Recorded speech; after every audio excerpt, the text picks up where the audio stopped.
할렐루야, 아멘. 지난 한 주간도 하나님의 은혜가 여러분들의 삶을 이끄셨을 줄로 믿습니다.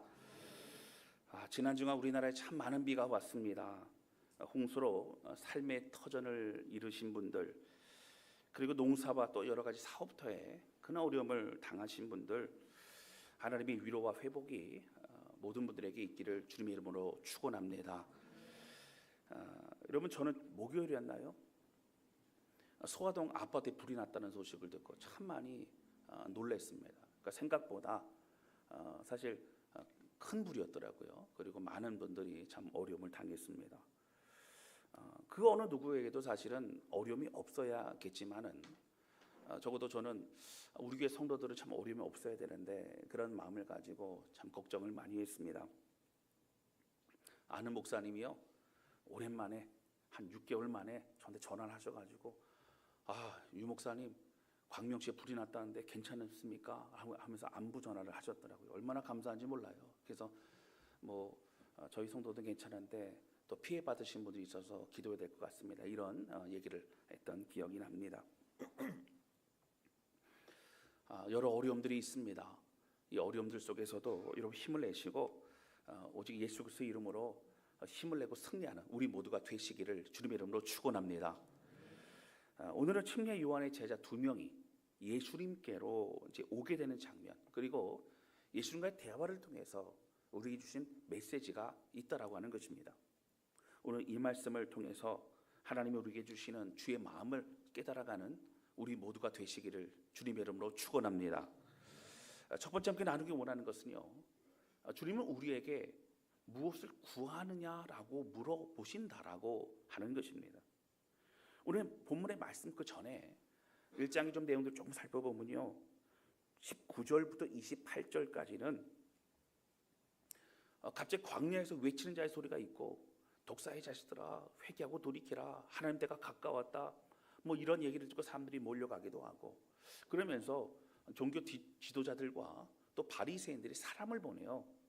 그 침례 요한이 누구인가를 알아보려 보내게 됩니다.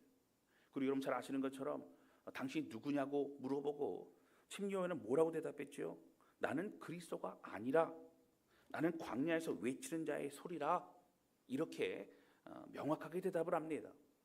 나는 사람들이 원하는 그런 메시아가 아니라, 나는 이 땅을 구할 그런 사람이 아니라, 나는 주님의 앞길을 예배하러 온 사람이라. 나는 광야에서 소리요, 메시지를 전달하는 어떤 그러한 도구요, 통로와 같은 사람이다, 이렇게 얘기를 합니다.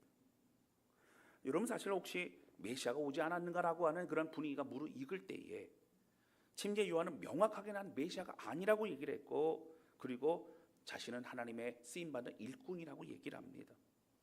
그리고 29절부터 34절까지는 예수님이 지나가시는 걸 보면서 뭐라고 얘기합니까? 보라, 세상 죄를 지고 가는 하나님의 어린 양이다라고 얘기를 합니다.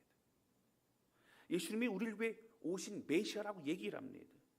나는 물로 침례를 주지만 저분은 성령으로 침례를 주는 분이요, 그리고 우리에게 새롭게 우리의 영혼을 구하는 분이시다, 이런 얘기를 하고 있는 것이죠. 여러분, 오늘 본문의 말씀 앞쪽에도 나오지만 이 얘기를 들은 침례 요한의 제자였던 2명이 예수님께로 가게 됩니다. 그리고 예수님과 함께 대화를 하죠. 여러분, 사실 그들은 침례 요한이 메시아인 줄 알았습니다. 그리고 가장 중요한 인물인 줄 알았습니다. 그 중요한 인물에게 자신이 제자가 되고 자신의 삶을 드리며 그렇게 함께 하고 싶었다라고 하는 것이죠. 근데 여러분, 침례 요한이 저분이 메시아라고, 저분이 하나님의 어린 양이라고 그렇게 얘기를 하자 제자들의 마음이 동요가 됩니다. 여러분, 침례 요한은요, 끝까지 예수님을 향해서 예수님이 누구라고 예수님을 가리켰던 굉장히 중요한 역할을 했던 사람이다라고 하는 것입니다. 그리고 오늘 본문에는 예수님과 대화가 나오죠. 여러분, 36절 37절 말씀 볼까요? 이렇게 나옵니다. 예수께서 건의심을 보고 말하되 보라, 하나님의 어린 양이더라. 그리고 37절 보시고요. 두 제자가 그의 말을 듣고 예수를 따르거늘. 여러분, 이제 예수님을 따라가는 거예요. 예수님을 살펴보러 가는 겁니다. 여러분, 보통은요, 적어도 나를 따르라, 그런데 저분이 중요한 분이긴 하지만 나에게서 배우라, 이런 얘기 하지 않을까요? 자신은 아니라는 거예요. 저분을 따라가라고 그렇게 주님이 앞길을 예비하는 자로 여러분 충성스럽게 자신의 소임을 다하고 있다라고 하는 것입니다.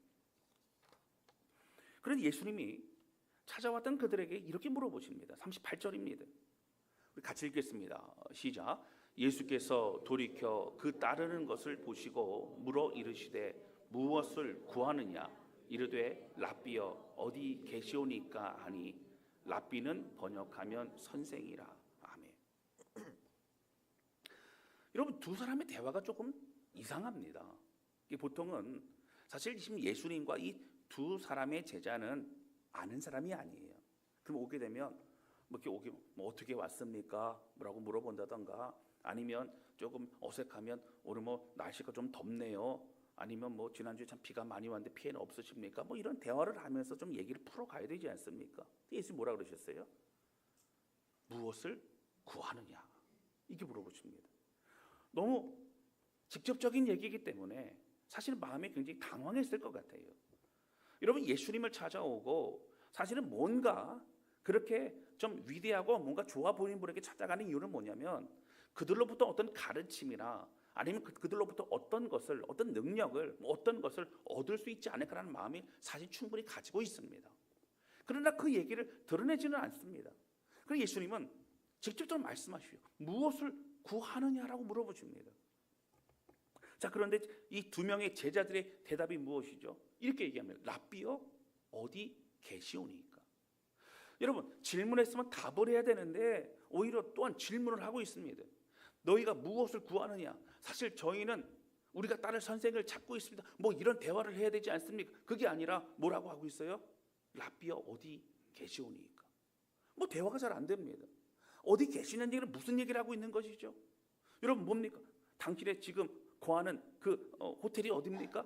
당신의 집이 어디입니까? 뭐 이런 걸 물어보는 거랑 마찬가지입니다. 사실은 뒤에 말씀을 드리겠지만 여러분 그들에게는 중요한 또한 질문과 대답을 하고 있는 것입니다. 여러분 사실 예수님을 찾아오는 많은 사람들이 있습니다. 이제 사역을 이제 공생애를 시작한 지 얼마 안 됐기 때문에 많은 사람이 있지는 않지만 예수님이 기적을 베푸시고 말씀을 가르치시고 그들이 알고 있었던 구약의 내용을 이렇게 풀어서 얘기해 주시니 마음에 큰 감동이 되고 그리고 성령의 충만함 그 은혜가 있게 됩니다. 그러다 보니 사람들이 그 주님의 그 가르치심에 더욱더 귀 기울여 집중하게 된다라고 하는 거예요. 많은 사람들이 찾아옵니다. 그런데 여러분 대부분의 사람들은 예수님의 기적과 또 여러 치유와 여러 능력을 보고 찾아온 사람이 많습니다. 예수를 그래서 만나고 싶습니다. 각자에게 필요한 것을 얻고 싶습니다.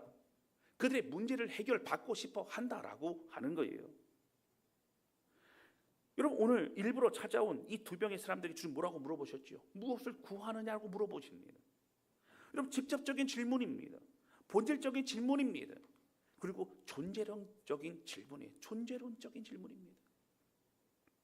여러분 하나님이 죄악을 저지른 아담에게 내가 어디 있냐 물어보신 것도 어딘지 몰라서 물어보신 게 아니라 너는 누가 되었느냐? 너는 지금 어떠한 모양이냐? 너는 지금 어떠한 상태냐? 그런 것을 물어보시고 있으시더라고 하는 것이죠. 여러분 세상에 많은 사람들은요 자신이 무엇을 구해야 하는지조차 알지 못할 때가 많습니다. 정말 내게 무엇이 필요한지 내가 당장 구하고 내가 얻어야 될 것은 무엇인지를 모를 때가 많습니다. 여러분 예를 들어서 우리가 잘 알고 있는 사마리아 수가성 여인이 있습니다. 여러분 예수님께서 그에게 뭐라고 말씀하세요? 목마르지 않은 생수를 주겠다고 말씀하십니다. 여러분 사실 예수님이 찾아가실 때 그 여인의 집 근처로 가셨다면 마을로 들어가셔서 그가 집에서 나오는 것을 만나셨다면 그럴 수도 있죠. 근데 굳이 어디서 만나셨어요? 우물 곁에서 만나십니다. 그 여인은 끊임없이 목마른 사람이었어요. 여러분 육신의 목마름을 채우기 위해 물을 길러러 왔던 사람이지만 그의 영혼도 그의 마음도 여러분 여러 가지가 정서적으로 모든 것이 다 결핍되고 힘든 사람이었습니다. 여러분 나중에 대화를 보면 어디서 예배를 해야 됩니까? 여러분 예배를 통해서 그는 마음의 만족이 없어요. 평생 목마름으로 살아왔습니다. 그녀는 남편 5명이 있었어도 그의 마음에 외로움과 목마름에 채워지지 않는 겁니다. 그런데 그녀는 무엇으로 그 목마름을 채워야 하는지를 잘 모르고 있습니다. 뭘 구해야 될지를 모르고 있는 것입니다. 여러분, 우리가 나중에 요한복음 뒤쪽에 살펴보게 되면 나오게 되는 이 베데스다 연못에 있었던 38년 된 병자가 있습니다. 여러분, 성경에는 그가 병이 오래됐다고 나옵니다. 예수님이 그가 병이 오래인 줄 아시고라고 나옵니다. 그는 오랜 병을 알고 있었고 그는 낙심과 좌절 속에 있었습니다. 더군다나 여러분, 천사가 가끔 내려올 때에 그 물이 동하는 그곳에 가장 먼저 들어가는 사람이 질병이 치유된다는 걸 알았습니다. 그러나 그를 넣어줄 사람이 아무도 없었죠. 그의 마음은 분노가 가득합니다. 나를 넣어줄 사람이 없어서 나는 병을 고치지 못하고 지금 이렇게 살고 있다라고 하는 것이죠. 여러분, 예수님 찾아왔을 때 그 얘기를 하면서 뭘 구하고 있습니까? 나에게는 지금 나를 넣어줄 그 사람이 필요하다. 누군가 나를 도와줄 사람이 필요하다는 거예요. 내 영혼에 갈급함이 있습니다. 내가 새로워지기를 원합니다. 내 질병 치유되기를 원합니다가 아니라 지금 나는 나를 도와줄 누군가 그냥 필요하다는 거예요. 여러분, 오병이어를 경험한 사람들은요, 예수님을 왕으로 삼으려고 했습니다. 여러분, 왜 그랬을까요? 예수님이 먹을 것을 요 물고기 2마리와 보리떡 5개를 가지고 여러분 12광주리가 남았어요. 사실 여러분, 많은 사람들이 볼 때에 배불리 먹고 남은 이 기적을 보면서 이제 우리 먹을 것 문제는 해결됐다라고 생각합니다. 일하지 않아도 되겠구나. 이제 물고기 2마리 보리떡 5개, 이제 엄청난 그 능력과 그 기적으로 우리가 잘 살면 되는구나. 여러분, 그들은 그들의 먹을 것 문제, 그들이 먹고 살 것이 해결됐다고 그것을 구하는 그런 사람들이었다라고 하는 거예요. 여러분, 삭개오는 예수님께 당당히 나가지도 못합니다. 그는 그가 왜 이렇게 외롭고 공허하고 힘든지 알지 못합니다. 여러분, 단순히 겉으로 볼 때는 그의 키가 작아서 그럴까요? 아니면 세리를 하기 때문에 외면당해서 그럴까요? 여러분, 아니죠. 결국 예수님이 삭개오의 집에 들어가십니다. 여러분, 삭개오의 집에 갔다는 얘기는 그냥 집에 갔다는 얘기, 삭개오의 마음으로 들어가셨다는 얘기고 삭개오의 공허했던 그 마음이 예수님으로 가득 채워졌다라고 하는 얘기라고 하는 거예요. 할렐루야. 그런 돌 감람나무에 올라가면서까지도 그런 주님을 바라보았다는 거예요. 그의 소망 안에 이제 주님은 반응하십니다. 오늘 예수님은 그 근본적인 질문을 하고 있으십니다. 여기에 대답한 두 제자의 대답은 굉장히 중요합니다. 무엇이라고 대답하죠? 랍비여, 어디에 계시니까? 여러분, 이 얘기는 예수님이 어디에 기거하는지 궁금합니다. 이 얘기는 다시 말씀드리면 우리는 주님이 기거하시는 그곳에 같이 있고 싶습니다. 우리는 주님을 따르고 싶습니다. 우리 주님과 함께하고 싶습니다라고 하는 고백을 하고 있다라고 하는 것입니다. 예수님과 교제하고 싶고 예수님과 동행하고 싶고 이제 주님을 따르고 싶은 겁니다. 여러분, 오늘 본문의 말씀에도 보면 바로 그 얘기가 나오지 않습니까? 여러분, 39절 말씀 볼까요? 우리 같이 읽겠습니다. 시작. 예수께서 이르시되 와서 보라. 그러므로 그들이 가서 계신 데를 보고 그날 함께 거하니 때가 10시쯤 되었더라. 함께 거하니, 함께 거하고 싶은 그들에게 함께 거하게 되면서 여러분 뒤에 보시면 이제 41절에 이렇게 합니다. 내가 메시아를 만났노라라고 그렇게 고백을 하게 되는 거예요. 그들은 메시아를 찾았습니다. 그들은 그 갈급함에 주님이 필요했더라고 하는 거예요. 여러분, 이것이 굉장히 중요한 고백입니다. 안드레와 요한이 침례 요한의 제자였다라고 하는 것만큼은 굉장히 인생의 고민을 하고 있었던 사람이라는 거예요. 여러분, 뒤에 안드레가 2명의 사람 중에 한 사람이고 그리고 한 명은 등장하지 못하지만 이름이 나오진 않지만 대부분의 성경학자들은 이 요한복음을 쓴 사도 요한일 것이다라고 이렇게 추정합니다. 대부분 다 동의를 합니다. 그런데 이미 그들은 누구의 제자였어요? 침례 요한의 제자였어요. 제자라는 얘기는 자신의 하고 있는 모든 것을 내려놓고 그 선생님을 따르는 그런 공동체가 되는 거예요. 당신은 그랬습니다. 그래서 사실은 우리가 얘기할 때 요한 공동체, 그리고 마태 공동체, 우리가 마가 공동체 이런 얘기를 합니다. 그 복음서, 그 선생님의 가르침을 가지고 함께 모여 있고 함께 그걸 따르고 하는 무리들을 말하고 있다라고 하는 것이죠. 여러분, 당시 광야에서 외치는 자의 소리와 같은 그런 침례 요한을 따른다는 것은 여러분 당시 멋진 모습은 아니었습니다. 이제 카리스마가 있고 그리고 저 사람이 저런 얘기를 하는 게 뭔가 있지 않을까라는 그런 궁금증을 가지고 있을 수는 있지만, 약대 털옷을 입고 메뚜기가 석청을 먹고 있는 그의 모습은 여러분 뭐 샤워를 제대로 했겠습니까? 아니면 뭐 머리 모양이나 뭐 이런 게 있었겠습니까? 그의 모습을 보면 사실 노숙자와 같은 그런 모습일 수도 있습니다. 그러나 그의 외침은 강렬했죠. 사실 그를 따른다는 것은 멋있는 어떤 그런 철학적 사고를 가지고 있는 그런 선생이나 그런 모습은 아니었습니다. 그러나 안드레와 요한은 그 침례 요한을 따랐다라고 하는 거예요. 그들은 그만큼 그 안에 갈급함이 있었고 진리를 찾아 헤매이고 있었다라고 하는 것입니다. 여러분, 요한 사도가 요한복음을 이렇게 쓰게 되면서 굳이 1장에 2장 넘어가기도 전입니다. 침례 요한 얘기를 하고 그리고 나서 이어지는 것이 바로 이 안드레와 요한이 내가 무엇을 구하느냐 그럴 때 주님 어디 계시오니까 나는 주님과 함께 있기를 원한다는 이 메시지를 앞쪽에 넣은 이유는 무엇일까요? 이것을 강조하고 있는 이유는 무엇이냐고 하는 것이죠. 여러분, 정말 우리에게 무엇이 필요한지를 우리는 알고 구해야 된다라고 하는 겁니다. 여러분, 우리 인생에는 없는 것, 만약에 결핍이라고 하는 안경을 쓰고 세상을 바라본다면 우리는 없는 것이 너무나 많을 겁니다. 세상에 많은 사람과 비교합니다. 나는 이것도 없고 저것도 없고 나는 없다라고 생각합니다. 그러나 여러분, 우리가 정말 믿음이라는 그런 눈을 가지고 바라본다면 이 세상에 알 수 없는 놀라운 것을 우리가 이미 가지고 있다라고 하는 거예요. 할렐루야. 그 주님 안에 다 있다라고 하는 겁니다. 세상에 많은 사람들은 욕구 불만으로 살아갑니다. 없는 것만 얘기합니다. 그런 믿음의 사람들은 있는 것을 얘기하게 되는 거예요.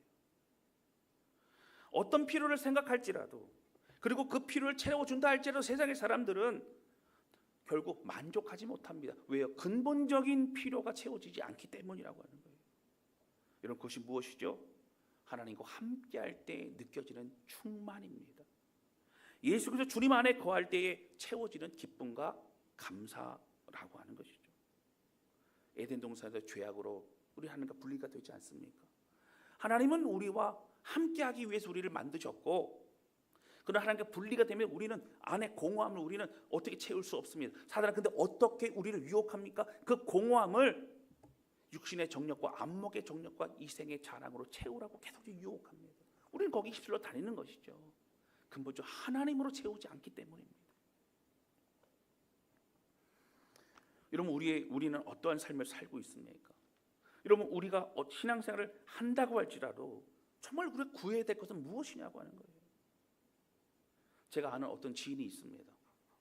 우리 교회 성도는 아니에요. 이분은 끊임없이 응답을 구하며 살아갑니다. 삶에 여러 힘들고 어려운 이유들이 다 많이 있죠. 내 삶이 어려운 이유는 내 삶의 응답이 잘 안 되기 때문이라고 얘기합니다. 하나님 제발 좀 응답 좀 빨리 주세요. 그래야 제가 문제가 해결됩니다. 그래야 어려움이 없어집니다. 그렇게 생각을 하는 거예요. 그래서 더 열심히 기도하고 더 열심히 봉사하고 더 열심히 뭔가를 합니다. 그 사람 자신이 원하는 걸 끊임없이 얻기 위해서 그렇게 움직입니다. 여러분, 봉사하고 섬기고 기도하고 신앙생활 열심히 하는 이유는 얻기 위해서 그렇게 하고 있더라고 하는 거예요. 그 과정에 자신의 기도에, 자신의 바람에 응답이 되면 하나님을 찬양하고 영광 돌립니다. 그리고 아직 응답이 되지 않으면 뭐라 그래요? 고난이라고 얘기합니다. 연단이라고 얘기합니다. 그리고 나는 고난과 연단 속에 살아간다고 얘기합니다. 그리고 더 많은 헌신과 더 많은 기도로 응답을 받아내려고 그렇게 끊임없이 살아간다고 하는 거예요. 여러분, 그분에게 응답받지 못한 삶은 단적으로 그냥 고난인 거예요. 인생은 고난이라고 생각합니다. 하나님을 감동시키고 아니면 하나님을 괴롭혀서라도 내가 원하는 것을 얻어야만 되는 것이라고, 그것이 인생이라고 그렇게 생각할 수 있어요. 하나님을 찾기보다는, 하나님의 뜻을 알아가기보다는 내가 원하는 것을 채우고 받아내는 게 중요한 인생이라고 하는 것이죠. 여러분, 우리는 이미 많은 것을 받은 인생입니다. 우리는 이미 많은 응답을 이미 받은 사람들입니다. 엄청난 선물과 기적을 체험한 사람들입니다. 하늘 보좌 버리고 나를 위해서 이 땅에 오실 뿐만 아니라 나를 위해서 고난 받으시고 나를 위해 죽으셨다라고 하는 이 사건은 우리들에게 그 어떠한 기적과 어떠한 것으로도 비교할 수 없는 엄청난 사건이라고 하는 거예요. 축복입니다. 여러분, 그래서 어떠한 순간도, 어떠한 상황 속에서도, 비록 힘들고 어려운 문제가 있어도 여러분, 그 시간만큼 버릴 것이 없는 것은, 그냥 고난이 아닌 것은, 여러분, 그냥 우리가 잊어버리고 싶은 그냥 시간이 아닌 것은, 그 고통과 고난 속에서도 하나님은 우리에게 말씀하시고 우리를 온전하게 세워 가신다라고 하는 것입니다. 할렐루야.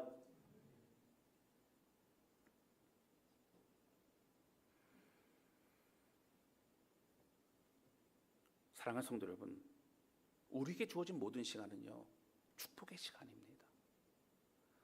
여러분, 우리가 원하는 것을 기도하는 거 성경은 말해요. 구하라 그럽니다. 맞습니다. 여러분, 구하십시오. 저도 구합니다. 그러나 여러분, 하나님 뜻 안에서 이루어지는 것이 맞습니다. 때로는 내가 원하는 것을 하나님 주시지 않아도 그것이 하나님이 보실 때는 온전한 것입니다. 여러분, 만약에 여러분 그 말씀에도 그런 게 있지 않습니까?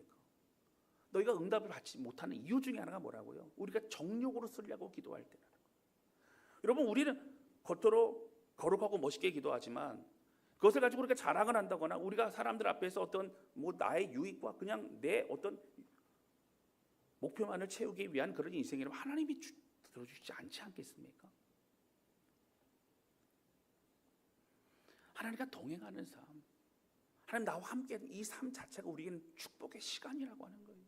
힘들고 어려워도 그 시간만큼도, 힘들고 어려운 시간도 주님이 우리와 함께 하시고 말씀하시기 때문에 우리를 통하여 새롭게 우리의 모든 죄성이 떨어져 나가고 하나님의 놀라운 비밀을 알게 되는 그런 은혜의 시간, 우리를 세워주시고 있는 과정 가운데 있기 때문에 여러분, 우리의 인생의 그 어떤 시간도 버릴 것이 없는 시간임을 믿으시기를 주님 이름으로 축원합니다.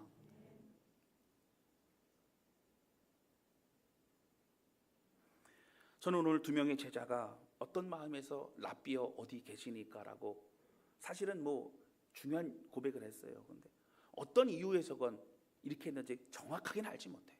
근데 그 의미는 뭐예요? 주님과 함께 있고 싶다라고 하는 거예요. 그러나 적어도 그들은 정답을 말하고 있습니다. 여러분, 우리에게 필요한 고백은 어떤 것을 구하는 것이 아니라 우리 주님을 구해야 되는 거예요. 여러분, 주님과 함께하는 것이 가장 축복이고 가장 큰 은혜입니다. 할렐루야. 제가 늘 말씀드리지만 저는 다윗이 너무 부럽습니다. 저는 다윗의 그 주님을 향한 그 목마름과 그 처절한 고백이 그 수준까지 가지 못해요. 여러분, 하나님은 다윗을 너무나 귀하게 여기셨어요. 다윗이 하나님 믿는 사람들의 표본이었어요. 기준이었습니다. 분열 왕국 시대의 선한 왕의 기준은 다윗의 길로 행하였느냐 여로보암의 길로 행하느냐, 그 기준을 가지고 말씀하셨어요.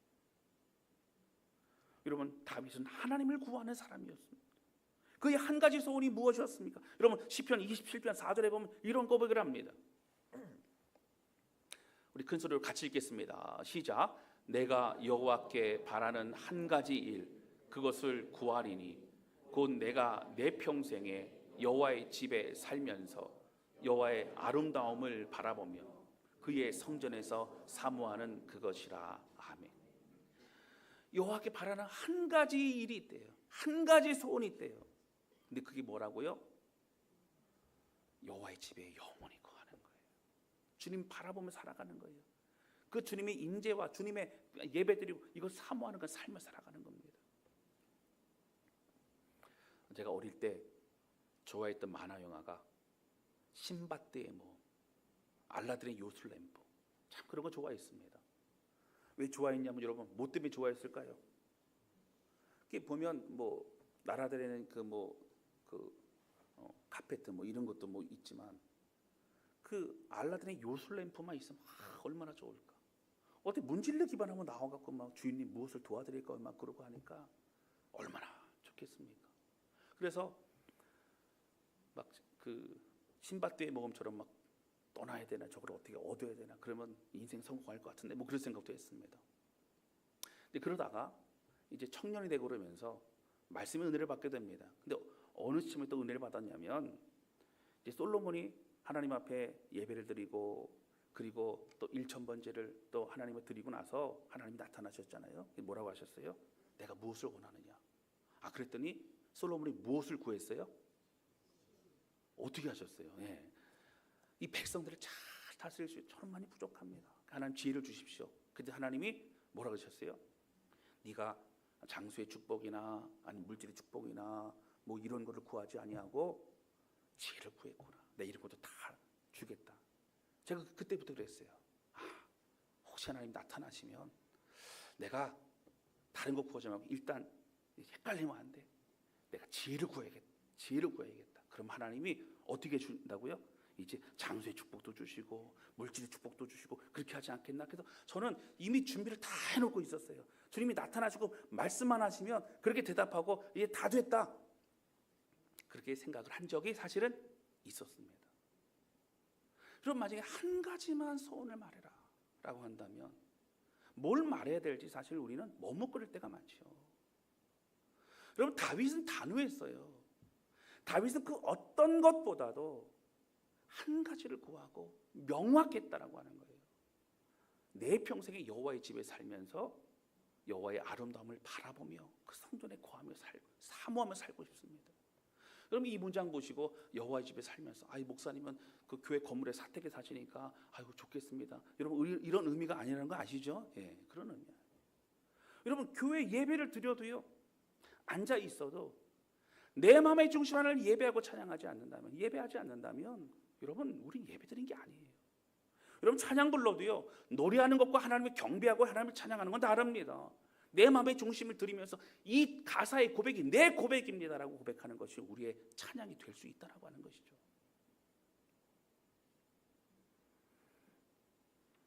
사랑하는 성도 여러분, 제가 늘 말씀드리지만 우리가 아무리 엄청난 은혜를 받고 또 신비한 체험을 했다고 할지라도 여러분 예배 시간에 눈물을 쏟으며 결단하고 제가 과거에 그렇게 땅을 치며 피가 나도록 땅을 치며 회개하고 결단하고 그렇게 했어도 여러분 그 은혜는 영원하지 않다라고 하는 거예요.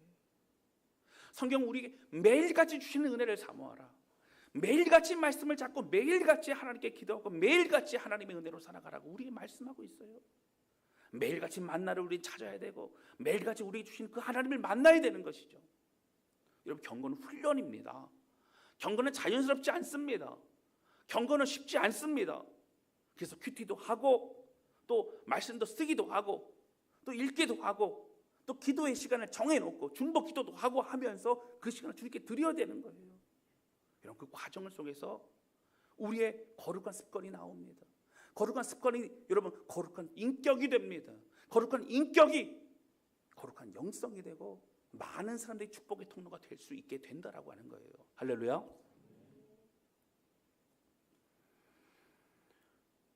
하나님을 찾고 주님 안에 거하며 말씀을 사모하고 그 말씀해 주신 그 말씀에 반응하여 한 걸음 더 내디뎌 나아가는 여러분 그 삶이 가장 귀한 삶임을 여러분 잊지 않으시기를 주님의 이름으로 축원합니다. 여러분 우리에겐 주님이 필요합니다. 주님 안에 거하는 것이 가장 중요합니다. 여러분 앞서 응답만을 찾는 많은 사람들이 있죠. 고난 속에서 고통스럽고 힘들죠. 여러분 기도원 가보세요. 여러분 힘들고 어려운 사람 참 많아요. 제가 이렇게 얼굴만 봐도 참 병이 오래되셨구나 이런 분들도 있어요. 얼마나 힘들고 어렵겠습니까? 그런데 여러분 그 많은 사연과 많은 그런 사람들이 고통 속에 있지만 여러분 그 시간이 가장 최악의 시간이 아닌 주님 안에 거하면 그 시간조차도 여러분 은혜의 시간을 우리는 깨달을 수 있게 된다라고 하는 것입니다. 우리는 크로노스라고 하는 우리 일상의 삶의 시간이 있어요. 그 예상의 삶을 살아가면서 하나님 언제 카이로스입니까? 언제 하나님의 때입니까? 언제 하나님의 응답의 시간입니까? 언제 기적의 때입니까?를 우리 계속적으로 구하죠. 그러나 여러분, 주님 안에 거하는 사람들은 우리 일상의 이 크로노스의 시간이 주님의 임재 가운데 카이로스의 시간으로 바뀌어지게 된다고 하는 거예요. 주님과 함께 나아가기 때문입니다. 주님의 임재를 경험하기 때문입니다. 주님의 마음을 깨닫고 믿음의 삶을 살아가기 때문이라고 하는 것입니다. 하나님은 우리와 함께 교제하기를 원하십니다. 우리의 찬양을 받기 원하시고 우리 예배를 받기 원하십니다. 할렐루야. 그것이 얼마나 큰 축복인지 모릅니다. 여러분, 우리가 구하는 걸 잠시 내려놓으면 어떨까요? 내가 급하고 중요한 생각부터 좀 잠시 내려놓으면 어떨까요? 그리고 잠잠히 하나님만을 사랑합니다. 하나님을 더 사랑하게 해달라고, 주님 안에 거하게 해달라고, 주님의 은혜로만 가득 채워지게 해달라고, 여러분 이런 고백을 들으면 주변에 나아가는 그런 우리의 삶이 되실 수 있기를 주님의 이름으로 축원합니다. 여러분, 그리고 그 어떤 것보다 그 누구보다 가장 귀한 분은 바로 예수 그리스도라는 우리의 고백이 날마다 우리 입술을 흘려 나오실 수 있기를 주님의 이름으로 축원합니다. 두 번째 함께 나누기 원하는 것은요, 예수님은 우리에게 새로운 이름을 불러주신다고 하는 거예요. 여러분, 여기 등장한 두 사람이 안드레와 요한이라고 제가 말씀드렸습니다. 그런데 안드레가 자신의 형제인 베드로를 데리고 옵니다. 아까 좀 읽어봤었죠.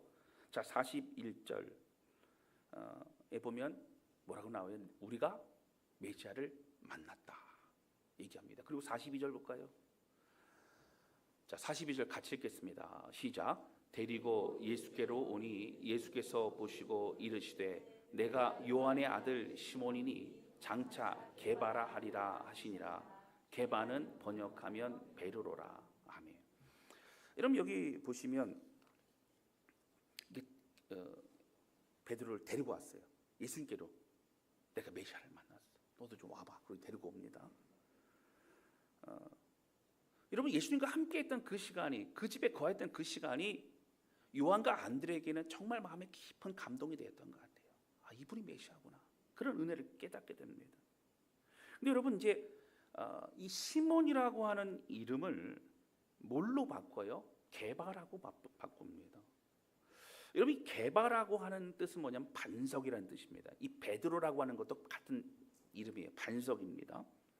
그런데 이 게바라고 하는 것은 어떤 이름이냐면 바로 갈리 지역의 어떤 방언인 아람어, 당시에 쓰였던 어떤 지역의 그 언어인 아람어에 불려지는 그 뜻이 바로 그 게바입니다. 반석이죠.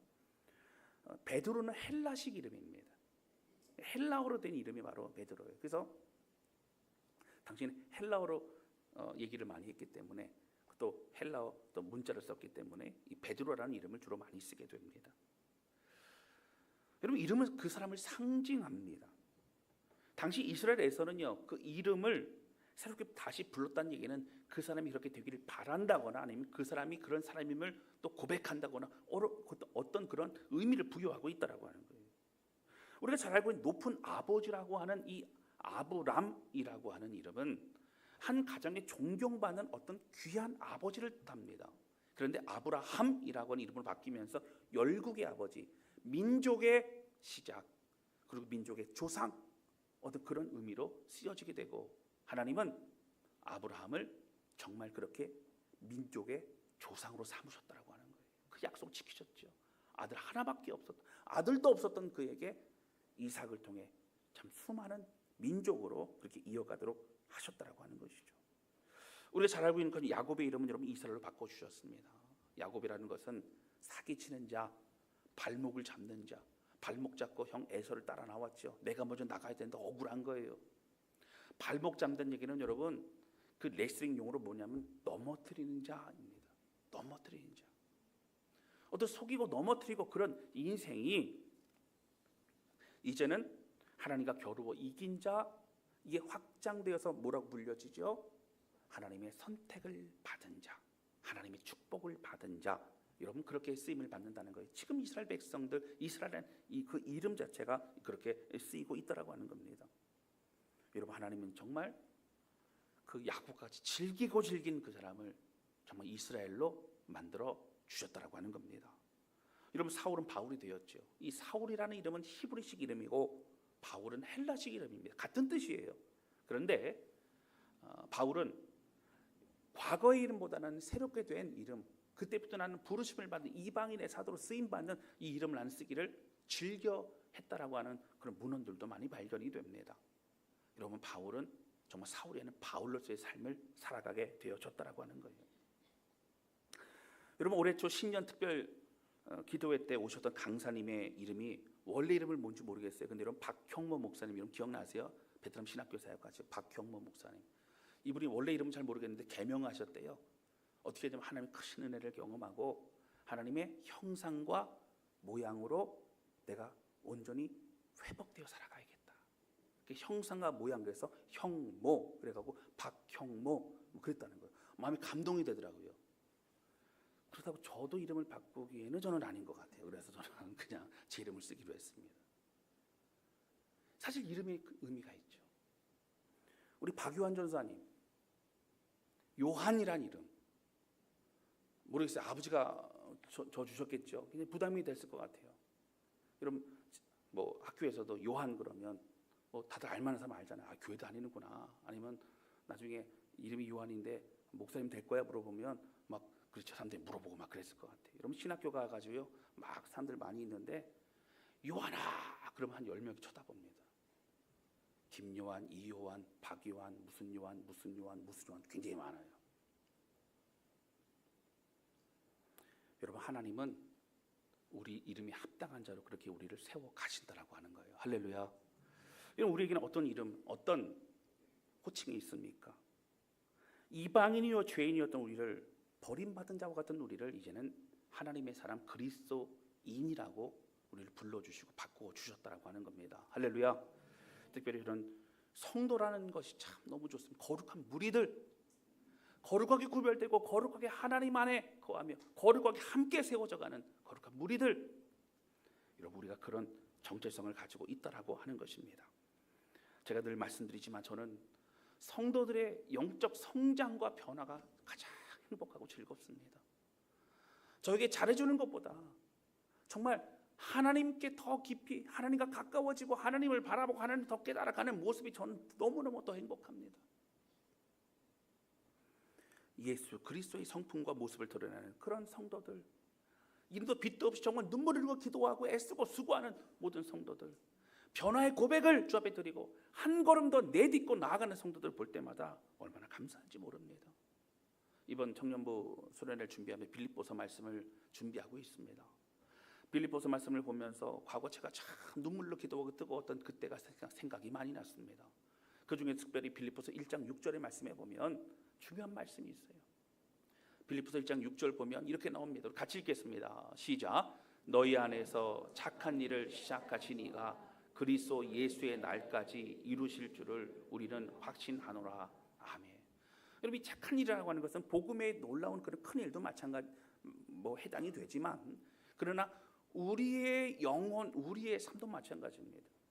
여러분 부족한 연약하기 때문에 넘어지고 부끄럽고 그런 이야기를 하고 나서 내 자신이 부끄러워서 하나님 앞에 어떻게 됩니까? 라고 그렇게 한탄했던 그런 우리의 연약함이 다 있지 않습니까? 그러나 낙심하지 않을 수 있는 것은 그 우리를 그리스도 안에서 하나님의 거룩한 사람으로 구별되고 성화시키시는 하나님의 은혜는 그 일을 시작하신 주님께서 그리스도 예수 날까지 반드시 이루실 것을, 우리를 이루어 가실 것을 우리는 확신하고 있다라고 하는 거예요. 할렐루야. 주님이 그렇게 하실 거라는 것입니다. 우리의 연약함 쓴뿌리가 있죠. 여러분 쓴뿌리 건드리면 어떻게 돼요? 폭발하고, 쓴뿌리 건드리면 화가 나고, 낙심되고, 좌절하고, 땅굴을 파게 되고, 여러분 그렇지 않습니까? 그러나 우리 옛 모습도 주님은 온전하게 우리를 이끌어 가실 것입니다. 사랑하는 성도 여러분, 우리는 믿음의 용사가 되고, 우리는 하나님의 귀한 그러한 사명자의 삶을 살아가게 되어졌다라고 하는 거예요. 여러분 앞에 분 옆에 잠깐만 인사 나누실까요? 뭐라고 하시냐면 얼굴 보시고 째려보지 마시고 뭐라고 인사 나누시냐면 집사님은 믿음의 용사입니다. 집사님은 하나님의 사명자이십니다. 집사님은 하나님의 영광이십니다. 같이 인사 좀 나누시겠습니다. 집사님은 하나님의 영광입니다. 집사님은 믿음의 용사입니다. 집사님은 하나님의 사명자이십니다. 집사님은, 권사님은 하나님의 귀한 능력의 은혜의 사명자이십니다. 할렐루야. 할렐루야. 여러분, 우리 이렇게 만드시고 우리 이끌어갈 주님 바라보며 주님 안에 거하는 것이, 주님의 은혜를 사모하는 가장 귀함을 고백하며, 뒤에 이제 요한복음의 이야기를 쭉 이어나가겠지만 하나님, 저에게는 주님이 가장 필요합니다 고백하는 우리 모두가 되시기를 주님의 이름으로 축원합니다. 이 시간 찬양 주 앞에 드리면서 기도하는 시간을 갖도록 하겠습니다.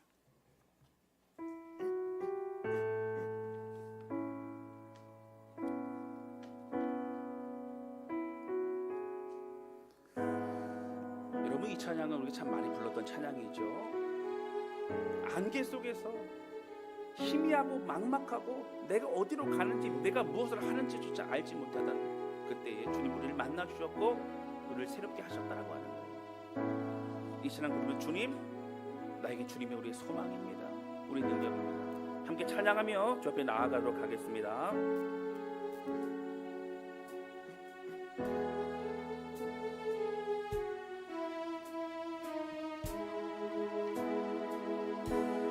안개 속에서 주님을 보내 아무도 없을 것 같던 그곳에서 손 내미셔서 나를 붙들게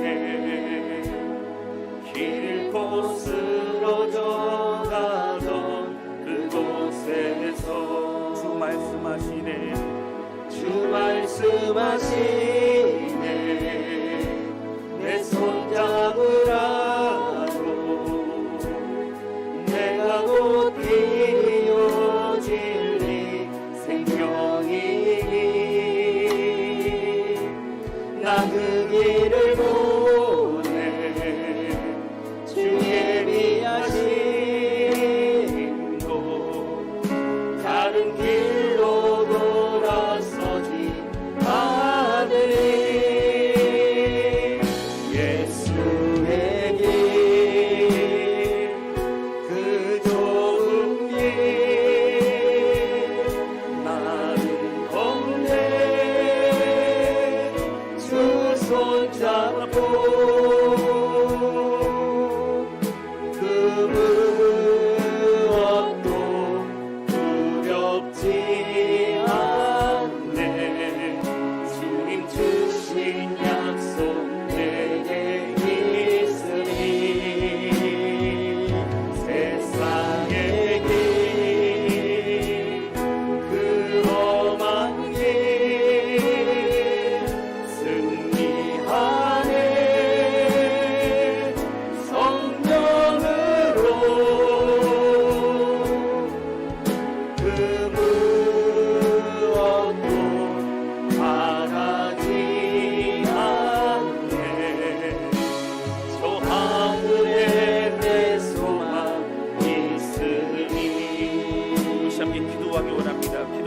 아버지, 오늘 주신 말씀을 기억합니다.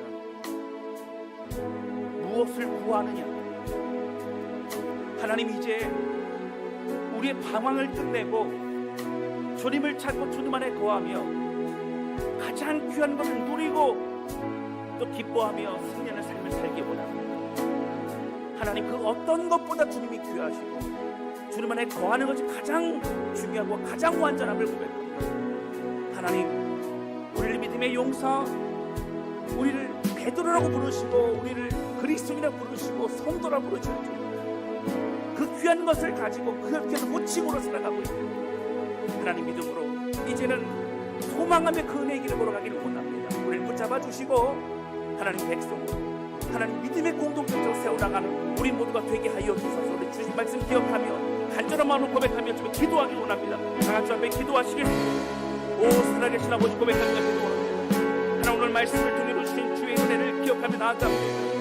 하나님, 간절히 소원하고 많은 것이 우리가 구하고 우리가 찾고 헤매이고 있지만 하나님, 우리가 정말 구해야 될 것, 우리가 소원하고 우리가 하나님 원하는 그 어떤 한 가지 소원보다 주님의 그 임재와 주님의 전에 소원, 주 안에 안에 거하며 살아가는 것을 고백합니다.